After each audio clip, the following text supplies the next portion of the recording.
Hi guys, it's Scott from Course Crushers, and in this video we're going to talk about ways that you can increase traffic to your course landing page. Now in the last video I talked about how sales was a function of traffic, conversion rate, and price. So let's talk about traffic.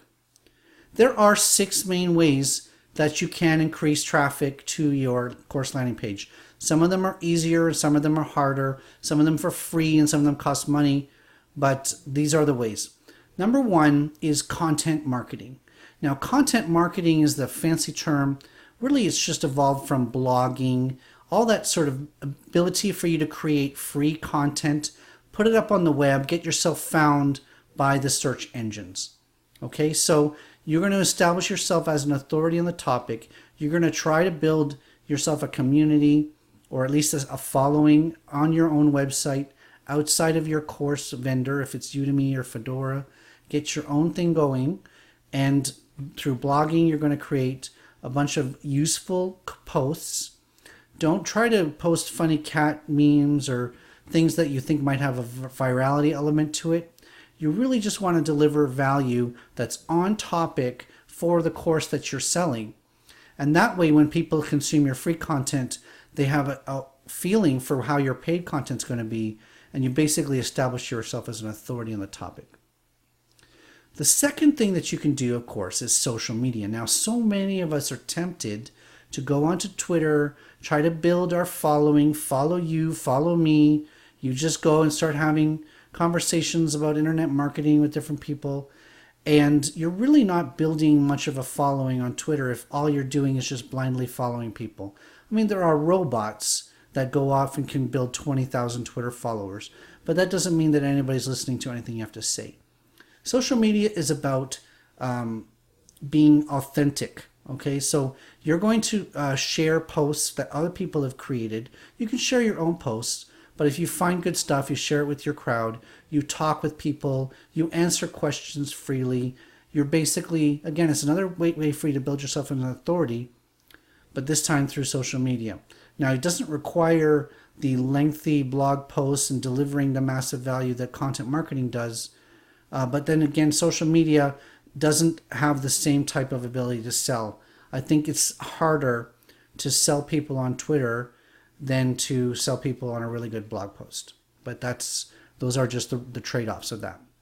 The third thing that you can do is to find a forum that's relevant to your topic and become a leader, an authority in that forum. So you don't go in there and you try to sell your product day one. You go in there, you're asking questions, you're answering questions. Over the time, you're going to build yourself up as somebody who has a lot of answers.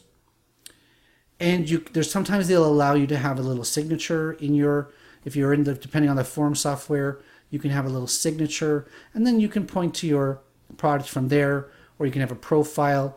But basically, you're not into a forum to do a lot of hard selling. You're going to get yourself kicked out, or no one's going to take you seriously.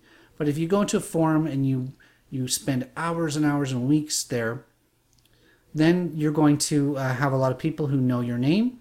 And when there is a product that you have for sale, or people talk about that, then you're going to have people who are basically your fans ready and willing to buy your product.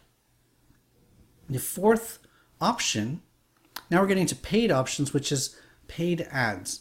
Facebook, Twitter, Google AdWords, YouTube ads. There's all these amazing ad platforms. Unfortunately, it's very, very difficult to directly convert an ad to a paying student. And so, now when you're working in a world of Udemy, as an example, course prices tend to be a bit lower. Udemy runs promotions, and so there's $10, $15, $20 codes out there. So the amount of money that you're going to end up in your pocket with a successful conversion can be as low as $2.50. So trying to get somebody to buy your course through an advertisement when the potential payoff is only $2.50 is a very challenging proposition. What people tend to do is they use the paid ads to drive to a list. Okay, they're going to try to build subscribers to a newsletter through paid ads, or drive people to their content marketing. And then from content marketing, you're delivering massive great content and an opt-in to a list at the bottom of that. So Paid ads do not often work as direct drivers to your course landing page, but they do sometimes work if you're using them to capture the student's potential information that you can then market to repeatedly from there. The fifth option for you is email marketing. So if you have a list, so let's say you've done these paid ads, you're driving to your blog, on your blog you have an opt-in form, well, that can become an email list for you. And email marketing is an awesome way to sell things. So once somebody has trusted you enough to give you their email address, then you've given some sort of permission to be able to email them on a semi-regular basis, not too much to be annoying. And again, you're still trying to deliver some great value, but include your marketing message in there as well. Gary Vaynerchuk, one of the internet business heroes, wrote a book last year called Jab, Jab, Jab, Right Hook. And his philosophy was you give, and then you ask for the sale as the fourth option. So in an email marketing thing, you can send out 3 educational emails, and then the fourth one, you're basically like, okay, now I would love you guys to see my new product, and here's a coupon for you. In the Udemy world, the equivalent for email marketing is what's called educational announcements and promotional announcements. And so if you're using Udemy as your sales platform, which I know not all of you are, but if you are, you have the ability to send emails from within your course. On Fedora and other platforms, you can also send emails. But obviously, when you get the students' data, and students' data can be exported and you can do whatever you want with it, it's a lot easier to build an external email list. Finally, number 6, I'd be remiss if I didn't say if you work with a good affiliate, that person can drive you traffic. And so you can bypass a lot of these steps if the affiliate has a big list and can send your course to their list, then you're going to get the benefit of that traffic without having to do all the work to build it. So those are the 6 main ways that I recommend increasing traffic. Again, you'll notice a lot of these are not as easy. They're not quick.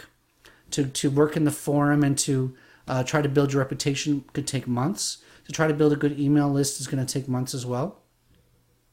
So not all of these are really quick methods, but hopefully you can start some of these things. Again, start blogging, start building your own list. And over time, it's like a snowball. It starts off very small. Over time, it grows and grows and grows, and then it becomes something substantial. And then you have a substantial marketing presence on your own. So that's it for increasing traffic. In the next video, we'll talk about increasing conversion. I think that's one of the easier things you can do. So stay tuned for that.